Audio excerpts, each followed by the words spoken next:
Comscore नुसार आता isakal.com आहे देशातील नंबर 1 ची मराठी न्यूज वेबसाईट। प्रत्येक अपडेटसाठी isakal.com ला नक्की भेट द्या। काल देखील काही ठिकाणी गुन्हे दाखल झालेले आहेत। आजही मी सभागृहामध्ये सांगितलेलं आहे, राष्ट्रद्रोहाचा देखील गुन्हा दाखल होईल, झाला पाहिजे आणि त्याचबरोबर त्यांच्या सगळ्यांनी धिक्कार केला आहे। मी देखील धिक्कार केलेला आहे सभागृहामध्ये। खरं म्हणजे अबू आझमी यांनी यापूर्वी देखील या महाराष्ट्राचं आराध्य दैवत छत्रपती शिवाजी महाराजांच्या बद्दल असेच अनुद्गार काढले होते आणि तेव्हाही त्यांनी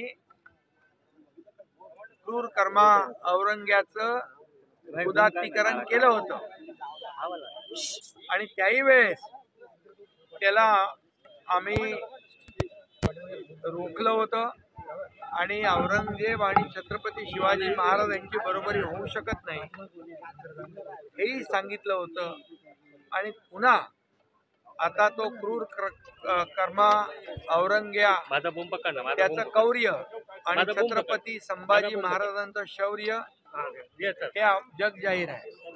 आणि म्हणून मी त्यांना सांगितलं की छावा सिनेमा बघा आणि त्यामध्ये किंवा छत्रपती संभाजी महाराजांचं शौर्य आणि त्यांचा इतिहास वाचा आणि औरंगजेबाचा इतिहास वाचा। औरंगजेब छत्रपती संभाजी महाराजांचं जे 40 दिवस हलाल करून त्यांना ठार मारलं आणि या औरंगजेबाच्या काळामध्ये या महाराष्ट्रामध्ये अनेक मंदिरं तोडली, आया बहिणींच्यावर अत्याचार झाले आणि त्यावेळेस सर्वसामान्य या महाराष्ट्रातल्या जनतेला त्यांचा जो छळ केला, हजारो लोकांची कत्तल केली आणि काशी विश्वेश्वर इतर अनेक मंदिरं तोडली। असा औरंगजेब कुशल प्रशासक कसा होऊ शकतो?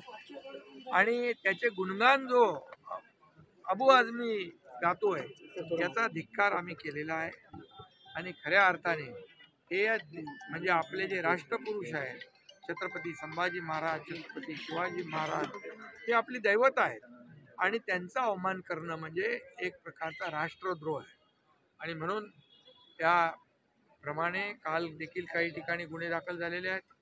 आजही मी सभागृहामध्ये सांगितलेलं आहे, राष्ट्रद्रोहाचा देखील गुन्हा दाखल होईल, झाला पाहिजे आणि त्याचबरोबर त्यांच्यावर कठोर कारवाई निलंबनाची झाली पाहिजे अशा प्रकारचं मत सगळ्यांचंच आहे आणि मग तमाम महाराष्ट्रातल्या जनतेचं आहे।